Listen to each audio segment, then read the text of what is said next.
Saudara-saudara, pagi ini saya mau secara khusus, mungkin 4 minggu ke depan, selama 1 bulan, saya akan membawakan sebuah materi tentang karunia rohani, saudara. Beberapa bulan yang lalu, saya sudah berkhotbah tentang Roh Kudus di dalam 4 seri khotbah, dan salah satu karya besar dari Allah Roh Kudus bagi gerejanya hari ini adalah bahwa Roh Kudus memperlengkapi orang-orang percaya dengan karunia rohani, saudara. Nah, ini yang memampukan kita untuk kita bisa melayani Tuhan. Sekali lagi, kita sudah membahas itu beberapa waktu yang lalu bahwa salah satu karya besar dari Allah Roh Kudus ketika Bapa mengutus Roh Kudus di dalam nama Yesus ke dunia atau di antara hidup kita hari ini, saudara, Roh Kudus mengerjakan atau memberikan karunia-karunia rohani bagi kita, saudara. Ya, ini yang akan kita bahas 4 minggu ke depan secara khusus terkait dengan karunia rohani, saudara. Nah, teks yang kita akan amati memang cukup panjang, saudara, ya, yaitu 1 Korintus pasal 12. Saudara bisa melihat, ya, 1 Korintus pasal 12. 1 Korintus pasalnya yang ke-12. Ya. Mulai ayat 1 sampai ayat 31, saudara-saudara, ya. Mulai ayat 1 sampai ayat 31. Ini adalah teks, salah satu bagian teks yang bisa kita rujuk ketika kita membahas terkait dengan karunia rohani. Di dalam Perjanjian Baru ada beberapa bagian teks yang dapat kita rujuk yang nantinya juga akan kita singgung di dalam pelajaran pagi hari ini, saudara-saudara, ya. Nah, materi khotbah ini saya ambil dari Lembaga Kursus Tertulis Internasional atau LKTI, ya, yang mereka membuat satu buku lengkap. Kalau saya tidak salah ada 29 seri buku, dan di dalamnya membahas segala sesuatu tentang kekristenan yang cukup praktis, ya. Dan saya ini bukan hasil olah pikir saya, tetapi tentu saja waktu mempersiapkan ini saya baca semuanya dan saya edit sedikit bagian dari apa yang ditampilkan oleh LKTI, tetapi ide ini murni saya ambil dari buku Lembaga Kursus Tertulis Internasional, ya, saudara, ya, karena cukup bagus apa yang mereka bahas di sana. Nah, saudara, ada beberapa hal sebelum kita mendalami tentang karunia rohani. Sekali lagi teks yang kita rujuk adalah 1 Korintus pasal 12 ayat 1 sampai 13. Pagi ini kita tidak akan baca semuanya, tetapi saudara, ada beberapa bagian yang mau saya baca dulu supaya ini menjadi dasar bagi kita, saudara, ya. Saya akan baca ayat 1 sampai 7 dahulu, dan kita mohon perhatikan ayat-ayat ini supaya kita bisa menangkap bagian ini dengan baik. Sekarang tentang karunia roh, aku mau saudara-saudara supaya kamu mengetahui kebenarannya. Ini penting untuk kita tangkap dahulu, ya, supaya kamu mengetahui tentang kebenarannya, ya. Berarti apa yang mau disajikan oleh Rasul Paulus kepada jemaat di Roma ini suatu kebenaran yang berasal dari Tuhan, saudara, tentang karunia rohani. Kamu tahu bahwa pada waktu kamu masih belum mengenal Allah, kamu dipikat, ditarik kepada berhala yang bisu. Tentu saja ini merujuk kepada latar belakang jemaat di Korintus, di mana tadinya mereka, ya, adalah orang-orang yang menyembah berhala. Ketika Paulus melayani kota Korintus, mereka mengalami pergulatan, akhir baru, mereka Tadinya menyembah Allah yang bisu, sekarang mereka menyembah Allah yang hidup, saudara. Ya, karena itu aku mau meyakinkan kamu bahwa tidak ada seorang pun yang berkata-kata oleh Roh Allah dapat berkata, terkutuklah Yesus. Ini penting sebagai pendahuluan bahwa ketika kita dipenuhi oleh Roh Tuhan, saudara-saudara, maka pada saat yang sama kita tidak akan menyangkal Yesus. Nah, ini penting sekali. Ketika jemaat Tuhan atau orang-orang percaya dipenuhi oleh Allah Roh Kudus, dipenuhi dengan otoritas Roh Kudus, maka Paulus meyakinkan khususnya jemaat di Korintus dan kita hari ini, maka tidak mungkin lagi ada orang yang sudah dipenuhi Roh Kudus, tidak mungkin mereka menyangkal Yesus, atau pada waktu itu ya tindakan menyangkal Yesus adalah berkata terkutuklah Yesus. Dan tidak ada seorang pun yang dapat mengaku Yesus adalah Tuhan selain oleh Roh Kudus. Perhatikan ayat 4, ada berbagai karunia tetapi satu Roh. Ada berbagai pelayanan, tetapi satu Tuhan. Ada pula berbagai perbuatan ajaib, tetapi Allah yang satu, Allah yang sama, juga yang mengerjakan semuanya dalam semua orang. Ayat 7 penting sekali. Kepada tiap-tiap orang dikaruniakan penyataan Roh untuk kepentingan bersama. Baru nanti ayat 8 seterusnya dibahas. Tetapi 7 ayat pertama ini menjadi fondasi bahwa ketika Roh Kudus ada di antara kita, ketika Dia diutus oleh Bapa dalam nama Yesus, ketika Yesus naik ke sorga, Dia diberikan kepada kita, maka salah satu karya besar dari Roh Kudus adalah Roh itu memberikan kepada kita perlengkapan, ya, peralatan. Nah, ini yang kita sebut sebagai karunia rohani. Nah, ini akan membuat kita menjadi orang percaya yang teguh dan kuat. Ya, oke, kita bahas dulu sedikit ya. Perhatikan. Nah, saudara-saudara, kita semua adalah anggota tubuh Kristus. Ya, Kristus adalah kepala, saya dan saudara adalah tubuh, ya, dan kita masing-masing adalah anggota di dalam tubuh itu. Ini sebuah analogi kehidupan yang diberikan oleh Tuhan untuk menggambarkan karunia rohani. Sekali lagi, Kristus adalah kepala, ya. Jadi di dalam kehidupan kita tidak boleh mengambil alih fungsi Kristus. Amin. Siapa yang kepala? Kristus, bukan Samuel ya. Walaupun saya beberapa kali berlaku sebagai kepala ya. Tapi itu di dalam gereja. Pada dasarnya Kristus adalah kepala. Dia yang memerintah. Dia sumber hikmah. Kristus adalah sumber kebijaksanaan. Dia yang telah mati memberikan kesempatan untuk kita bisa ditebus. Saudara, Dia adalah kepala. Kita kalau berkumpul, ya, kita adalah tubuh. Tetapi kita masing-masing adalah anggota dalam tubuh itu. Ya. Nah, setiap anggota yang ada di dalam tubuh ini adalah anggota yang penting. Tidak ada satupun dari kita yang lebih penting dibanding dengan yang lain. Saudara, saya tidak lebih penting daripada saudara.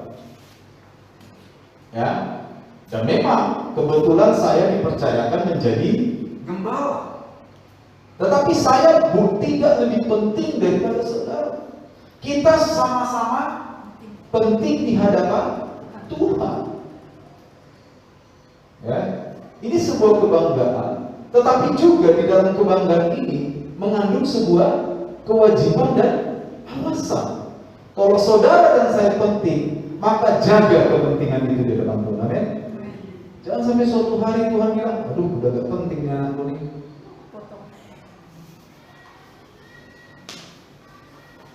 Ya, Karena kelakuan kita mungkin, karena keputusan-keputusan kita mungkin, karena pikiran-pikiran kita. Jangan sampai kita menjadi tidak penting. Karena pada dasarnya oleh Tuhan setiap orang percaya itu dianggap penting. Ya. Setiap anggota, setiap kita mempunyai fungsi, mempunyai peran, ya, mempunyai kewajiban, mempunyai talenta, mempunyai kemampuan yang mungkin berbeda dari yang lain.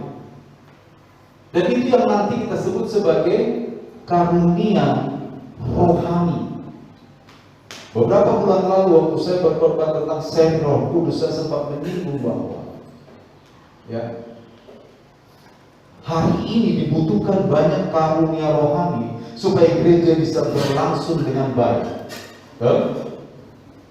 Mungkin yang ditampilkan di sini cuma beberapa karunia, tetapi ayat-ayat ini tidak sedang menutup bahwa hanya itu saja karunia. Ingat, ketika teks-teks perjanjian baru disampaikan, teks-teks ini disampaikan sesuai dengan kebutuhan pada waktu itu.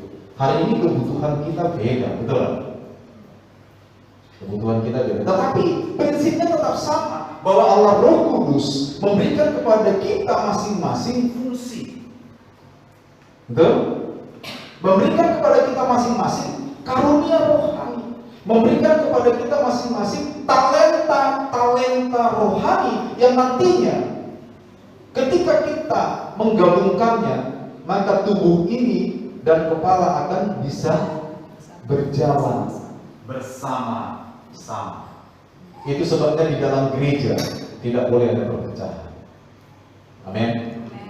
Di dalam gereja tidak boleh ada jemaat yang satu di jemaat lain. Gak berfungsi nih orang. Hati-hati. Hati-hati. Saya tidak mau dengar itu ada keluar dari mulut salah satu dari kita. Amin. Semua kita memiliki fungsi di hadapan Tuhan. Amin.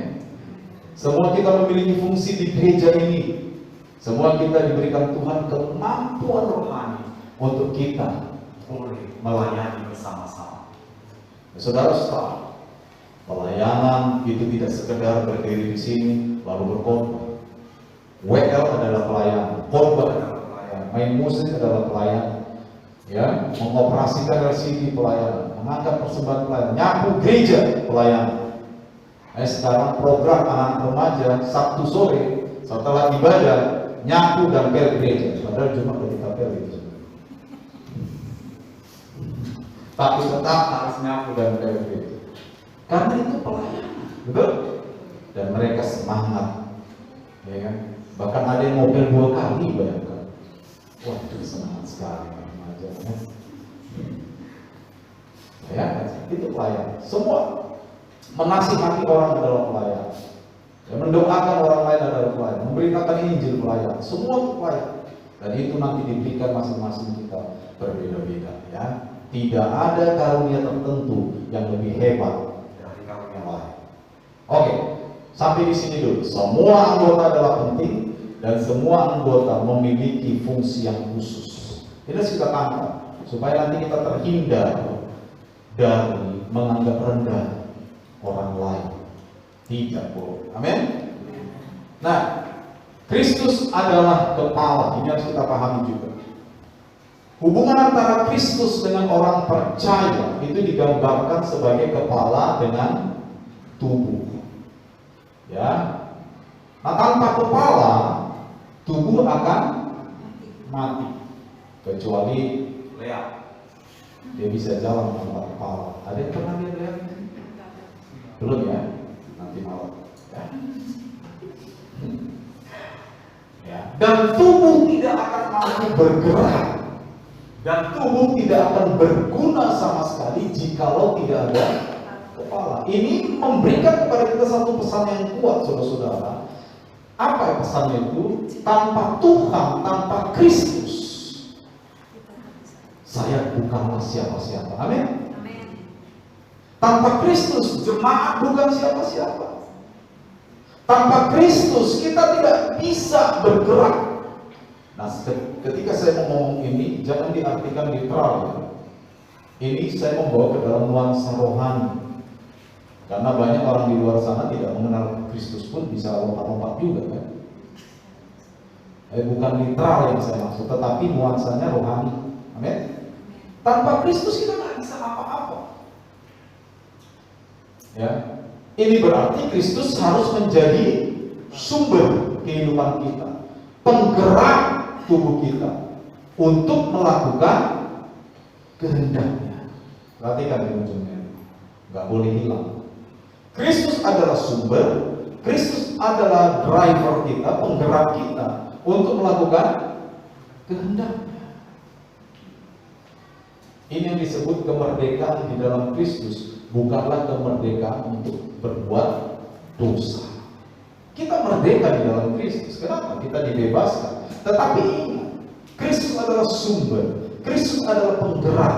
Untuk apa? Melakukan kehendaknya, bukan untuk melakukan kehendak kita semata-mata. Walaupun kadang antara kehendak kita dengan kehendak Kristus itu sinkron, similar, nggak apa-apa. Tapi seringkali kalau kita hanya mengikuti kehendak kita, maka tidak sinkron dengan kehendak Kristus. Oleh karena itu tetap kita harus terhubung dengan Tuhan yang adalah sumber. Kalau kita menyadari sampai di titik ini, saudara-saudara, aman hidup kita. Tindakan-tindakan kita tidak akan ada yang salah, saya yakin. Keputusan-keputusan kita tidak akan menyakiti hati Tuhan, saya yakin. Kalau kita tiba pada titik ini, bahwa Kristus adalah sumber, Kristus adalah penggerak untuk melakukan kehendaknya. Ya, baik. Kita lanjut sedikit. Coba sedikit kita buka Kolose 1 ayat 15 sampai 18. Saya memberikan semacam pertanyaan praktis saja di sini. Kolose 1 15 sampai 18. Saudara boleh baca masing-masing. Kolose 1 15 sampai 18. Ya.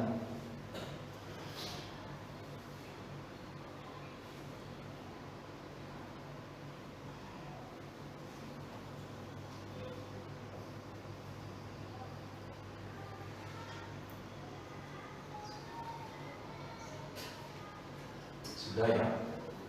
Kolose 1 15 sampai 18. Tentang siapa Paulus bicara dalam ayat ini? Tentang Kristus. Ya. Tubuh Kristus di sini disebut sebagai apa?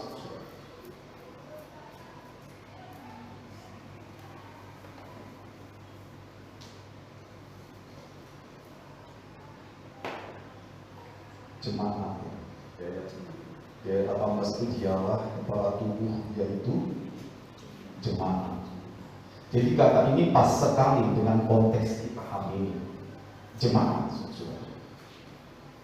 Ya, jadi tubuh Kristus yang tadi kita bahas di awal oleh Paulus juga disebut sebagai jemaat. Ya, jemaat. Jemaat itu, saudara-saudara, perlu saya berikan semacam definisi yang lengkap. Jemaat itu dalam sebuah gereja seperti ini tidak sekedar menunjuk kepada saudara. Ya, jemaat itu juga adalah saya yang adalah gembala, saya juga termasuk jemaat, saudara.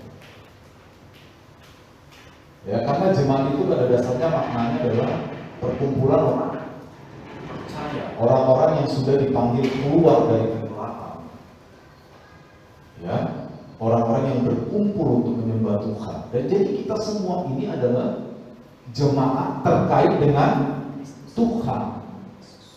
Tapi kalau terkait dalam organisasi gereja, ya saudara jemaat, saya gembala juga ya. Tapi di hadapan Tuhan, kita ini adalah jemaat, karena kepala adalah Kristus, saudara ya. Nah, ada beberapa ayat yang bisa terus mendukung kebenaran ini terkait dengan bahwa Kristus adalah yang utama, Kristus adalah yang sulung, Kristus adalah kepala. Ya. Nah, ini penting kita ketahui saudara-saudara, supaya nanti minggu depan ketika saya mulai melanjutkan pelajaran terkait dengan karunia rohani ini, kita sudah tidak bingung lagi. Ini adalah dasarnya. Ya, seperti itu. Baik, kita lanjut sedikit. Orang-orang yang beriman adalah tubuh. Kita adalah tubuh. Sekali lagi, kepala tanpa tubuh tidak memiliki manfaat. Kepala penting, tubuh juga penting. Tubuh Kristus adalah semua orang yang percaya kepada Kristus. Di dalam konteks gereja, di dalam konteks berjemaat seperti ini, tubuh Kristus itu adalah kita. Ingat ya, tubuh Kristus itu adalah kita.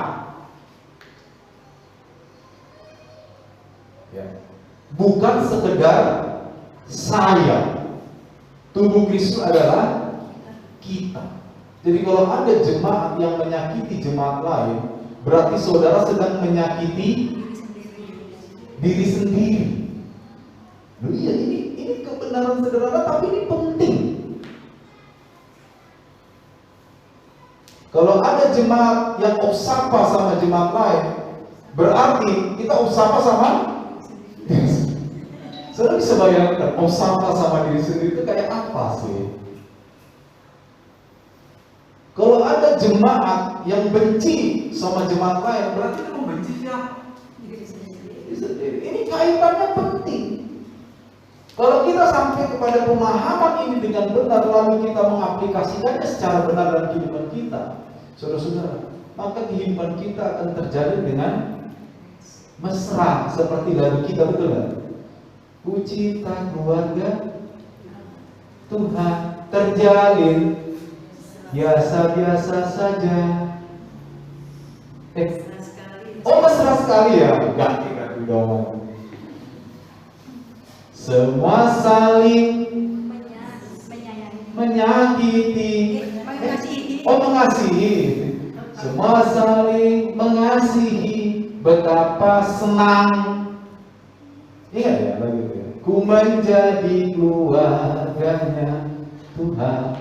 Jadi kalau saudara ada di tempat ini lalu saudara dia nggak senang, aduh, lagu ini nggak cocok buat kita. Ya, hati-hati saudara. Siapa tahu nanti sore kita semua dipanggil Tuhan masuk surga. Kita udah siap, amin? Iya, ya kan? Jadi sebelum kita membahas banyak hal tentang karunia rohani, ini dasar. Kita tahu dasar ini aman kita nanti bahas karunia rohani. Karena saya pernah menemukan ada orang merasa apa yang dilakukannya di dalam orang itu lebih hebat daripada apa yang dilakukan orang lain. Sehingga ada yang bilang, kan cuma melakukan ini. Itu yang harus saya hindarkan. Dan saya tidak mau terburu-buru membahas tentang karunia rohani tanpa saya memberikan dasar yang ini. Ini dasar. Ini fondasi. Kita tidak bisa membangun bangunan tanpa ada fondasi yang kuat. Ya. Jadi tubuh Kristus itu adalah kita. Kita membutuhkan Kristus yang adalah kepala, tetapi kita juga tidak bisa menafikan bahwa kita membutuhkan sesama orang percaya. Amin. Kalau kita bisa perluas ini, saudara-saudara, ini bukan saja berlaku dalam ruang satu gereja. Ini bisa kita extend atau perluas, perpanjang gereja lain. Bagaimana sikap kita terhadap gereja lain? Yang mereka adalah sesama tubuh Kristus. Nah itu dia. Jadi ketika saudara kumpul dengan anggota-anggota gereja lain, lihat orang di sebelah itu, dia adalah tubuh Kristus. Amin. Dan tetap dia memiliki fungsi di mana Tuhan meletakkan di dalam dirinya karunia rohani. Itu penting kita tangkap dulu. Next, Ya. Ini kembali pembahasan kita membaca beberapa ayat. Kristus adalah kepala bagi tubuhnya. Ya, kata lain untuk tubuh Kristus adalah jemaat, ya, dan orang-orang beriman adalah tubuh Kristus. Singkat saja. Setiap anggota adalah penting, setiap anggota memiliki fungsi khusus. Nah, ini yang kita bahas, anggota. Setiap anggota adalah bagian dari tubuh. Ya. Coba kita kembali kepada Korintus. Kita baca ayat 27, Saudara. 1 Korintus 12:27. Kamu semua adalah tubuh Kristus dan kamu masing-masing adalah anggotanya. Nah, setiap anggota dalam tubuh Kristus seperti tadi kita katakan itu sangat penting. Di sini dikatakan kamu adalah tubuh Kristus dan kamu masing-masing adalah anggota. Nah, di dalam teks Yunani, ya, teks aslinya Perjanjian Baru ini, kata anggota itu sebenarnya memiliki makna terminologis itu sepenggal atau sebagian atau sepotong. Berarti saya adalah sepotong atau sebagian dari tubuh ini. Saudara masing-masing adalah sepotong dari tubuh ini. Kalau kita analogikan, ya, di dalam diri manusia, misalnya itu saya anggap saya tangan, ya, siapa? Pak Arnold maunya apa? Saya kasih Pak. Tangan juga, saya kan udah. Oh, tangan kiri. Kanan deh ya. Kanan. Pak Gatuk maunya apa? Pak Gatuk telinga. Ya. Ibu Rince nama maunya apa Bu? Hidung, mencium. Nah, kita masing-masing adalah sepenggal, kita masing-masing adalah sebagian, kita masing-masing adalah sepotong. Saudara bayangkan kalau Pak Gabu nggak ada telinga, nggak ada, ya kan? T-Rex aja punya telinga, dia pun panjang ke belakang, betul? Ya kan? Misalnya tangan kiri nggak ada, aneh kan? Hidup, tapi tidak maksimal, betul? Misalnya hidung hilang, so bisa bayangkan ada orang hidung hilang. Hidup tapi tidak maksimal. Nah, ini yang digambarkan oleh Tuhan terkait dengan anggota tadi. Kita semua adalah anggota. Saya sepenggal dalam jemaat ini. Saudara masing-masing adalah sepenggal dalam jemaat ini. Supaya tubuh kita utuh, maka penggalan-penggalan tadi harus disatukan. Ya, sehingga kita bisa jalan. Nah, ini artinya semua orang percaya adalah potongan yang harus disatukan demi mendapatkan tubuh yang lengkap, saudara. Kalau begitu, sampai di sini sekali lagi penekanannya adalah bahwa saya membutuhkan saudara, saudara membutuhkan orang yang di sebelahmu, ya kan? Coba bilang sama orang di sebelahmu, kamu butuh saya enggak?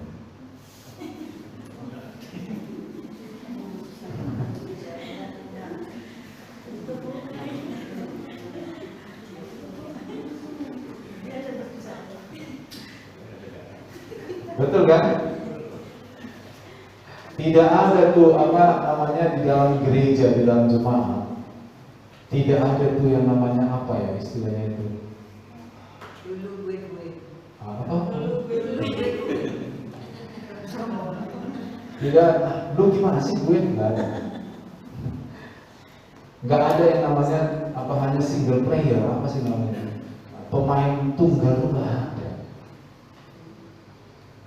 Sehebat apapun pendeta Anda, misalnya kalau saudara anggap hebat, tapi kalau cuma saya, nggak ada kalian, saudara bisa bayangkan, saya korban itu tiang tripod. Kebetulan ada orang ngintip dari sana, gila. Betul nggak? Saudara ngumpul di sini, nggak ada yang ngajar saudara. Lalu saudara suruh siapa yang ngajar? Bisa sih, cuma mungkin nggak maksimal karena bukan bidangnya. Ya kan? Saudara bisa bayangkan kalau saya main musik sambil worship leader, bisa nggak bayangkan? Saya tuh pernah lakukan untuk 2000 buat jemaat yang pergi. Jadi saya taruh meja di sini, taruh keyboard, saya taruh mic. Yang datang kan gitu. Jadi saya, WL sambil main musik pernah. Tapi kan jadi aneh. Saya bisa bayangkan, kalau saya main musik tiba-tiba mikrofonnya masalah, saya gini-gini. Untung ada Pak Galuh yang bisa ke depan, betul nggak? Saudara bisa bayangkan, kalau saya main musik, saya juga nyanyi, saya juga tarik tambun. Ini serius, ini adalah kondisi praktis gereja kita. Artinya apa? Kita saling membutuhkan. Ingat, kalau kita saling membutuhkan, dijauhkanlah gilanya dari kita meremehkan orang lain. Amin. Kalau kita saling memerlukan, jangan sesekali menganggap bahwa apa yang dilakukan orang lain itu lebih rendah dari apa yang saya lakukan. Jangan. Kita diberikan Tuhan itu sesuai dengan porsi. Betul? Mungkin seperti gambaran dalam kitab Injil, ada yang diberikan 5 talenta, ada yang diberikan 2 talenta, ada yang diberikan 1 talenta. Bukan soal 1, 2, atau 5. Soalnya apa? Bagaimana saya memakai talenta itu dengan benar, betul? Faktanya, yang 5 talenta mengusahakan talenta itu dengan benar, yang 2 talenta mengusahakan talenta itu dengan benar, dan di mata Tuhan keduanya sama. Masuklah hai hamba. Tapi yang 1 talenta tidak mengusahakan talentanya dengan benar, maka dia dihukum, saudara. Ya, so simple, sesederhana itu.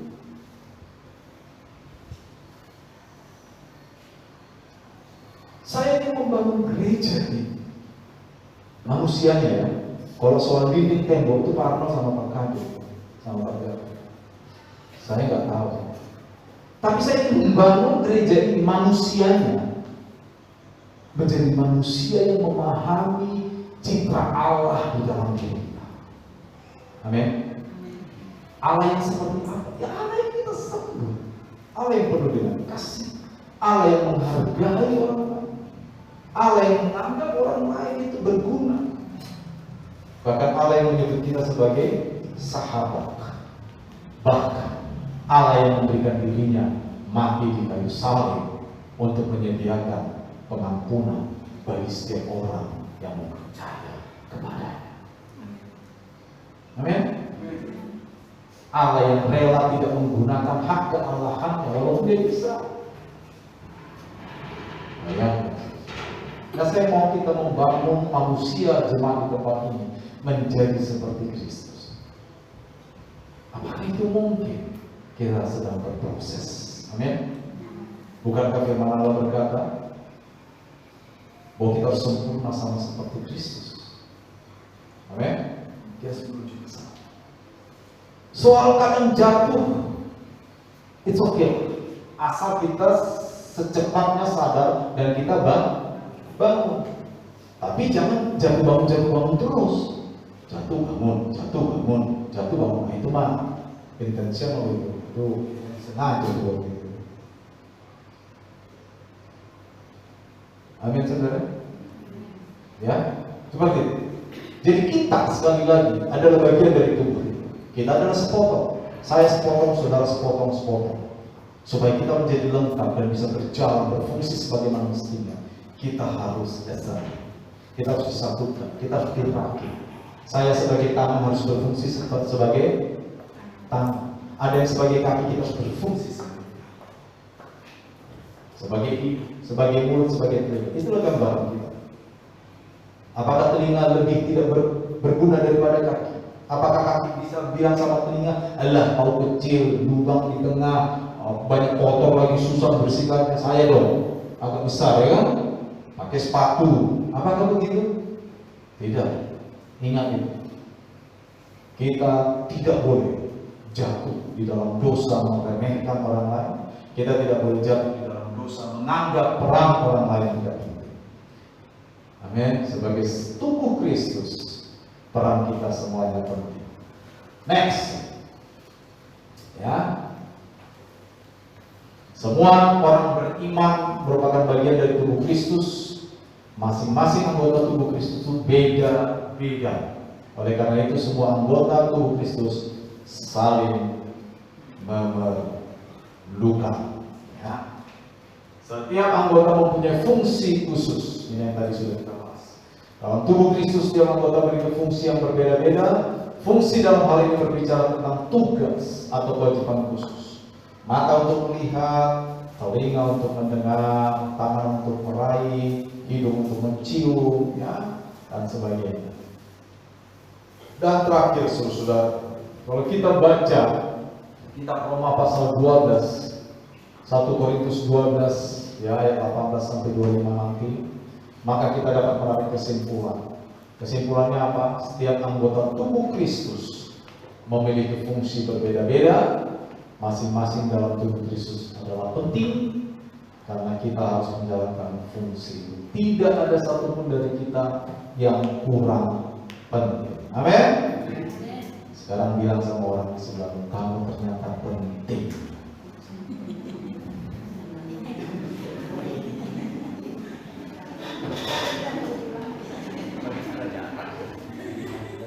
Ya, tidak ada dari kita yang tidak.